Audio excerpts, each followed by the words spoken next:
Okay, boys and girls, I'm going to show you how to mat your work for the Spring Arts Festival for the Faith Ringgold project.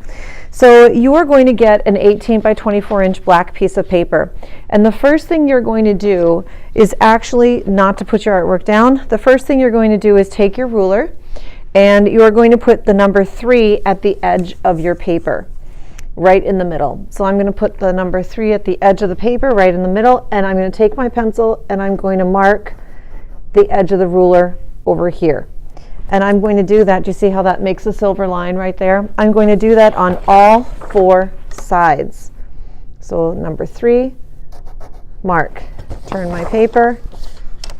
Number 3, notice I'm holding the ruler down when I'm putting that line to make sure that my ruler does not shift. And I'm going to mark all 4 sides, and I'm marking it in the middle of my paper so that you can see my different marks that I have. I'm going to hold my paper this way just because it's more in the camera view, but can you see the 4 marks going all the way around? Then those marks are going to help tell me and guide me as to where my paper is going to go.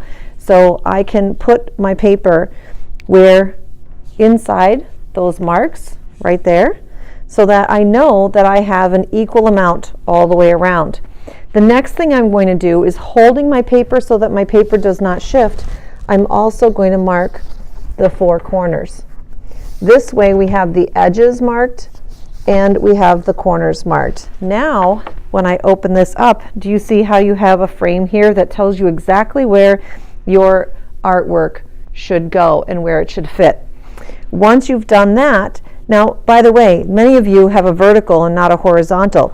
So if you have a vertical piece, then you're going to do the same thing. It's just that you're going to hold your paper vertically. It doesn't really matter. You're still having a 3-inch border all the way around no matter what. So once you have that marked, you're then going to get some glue, and you are going to put a dot of glue right here. You're going to put a dot of glue right there. You're going to put a dot of glue here and a dot of glue there.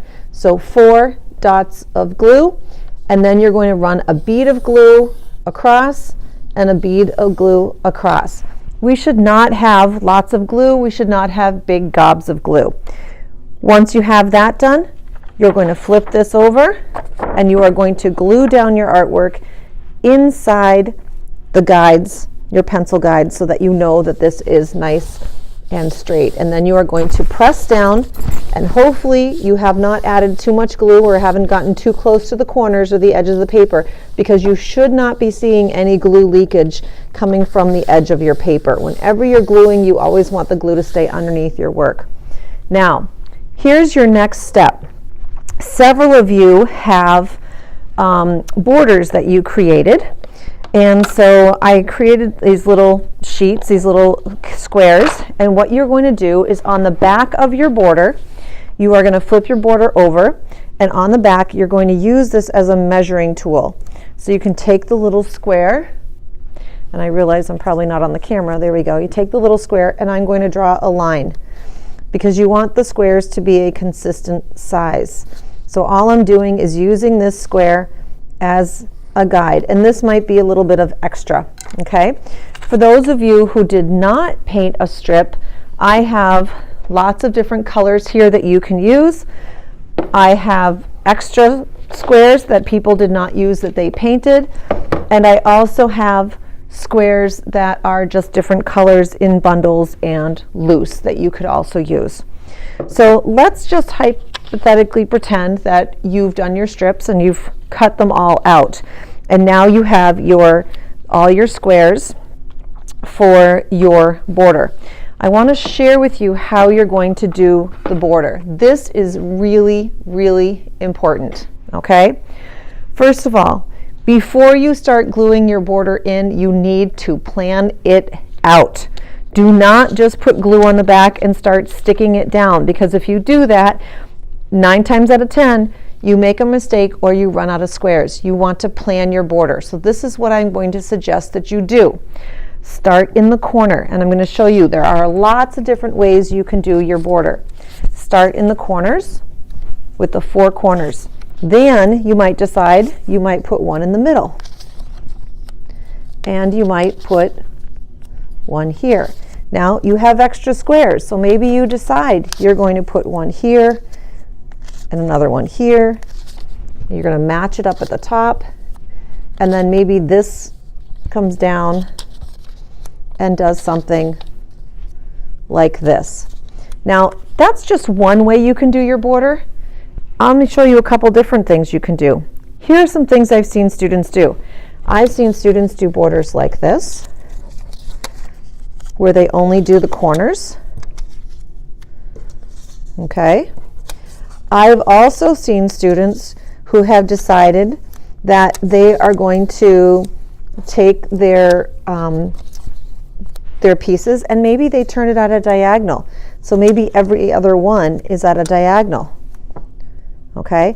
I've seen people that have come in and done something like this, where they do something there and then maybe 3 on this side and then 4 at the top.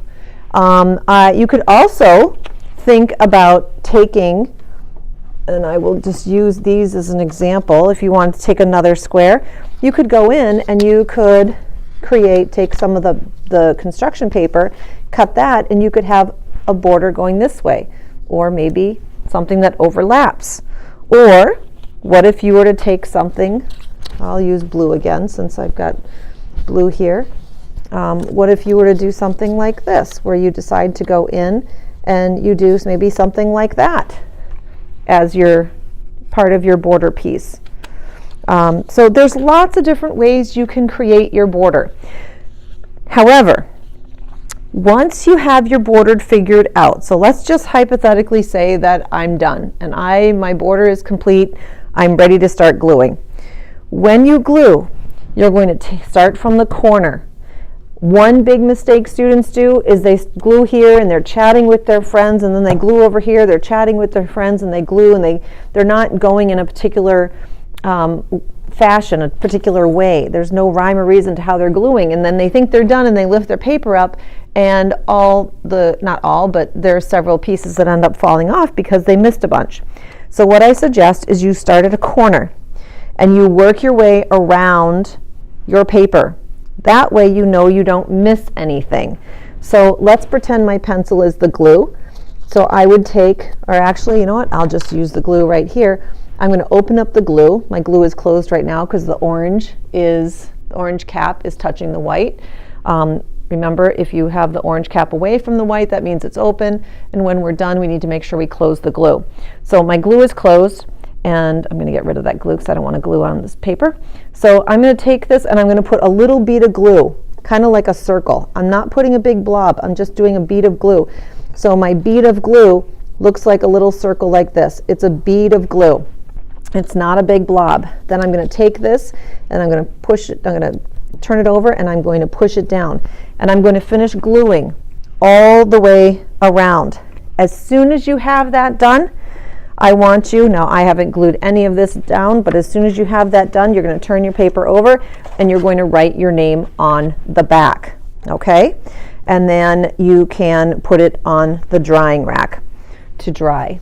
And actually, there's one other thing you could do. If I gave your, I forgot about this, but you have a name.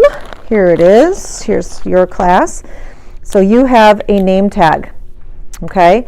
So you're actually going to come up, you're going to find your name tag. You're then going to raise your hand, okay? Raise your hand. So once you put your name on the back of the paper, come up and get your name tag, raise your hand. Do not bring me your work because your work is kind of big and bulky, but raise your hand. I will come around and I will then staple your name tag to the bottom right-hand corner of your artwork, just like that. Once I have stapled your name tag onto your artwork, then you can put it on the drying rack.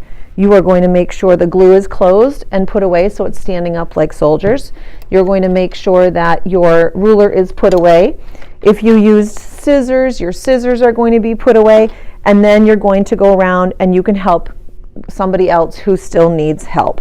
So that is how you're going to mat this to prepare this to be ready to hang for the Spring Arts Festival. Take your time, do a nice job, make sure your artwork is centered, and make sure you plan your border before you start gluing. Have fun.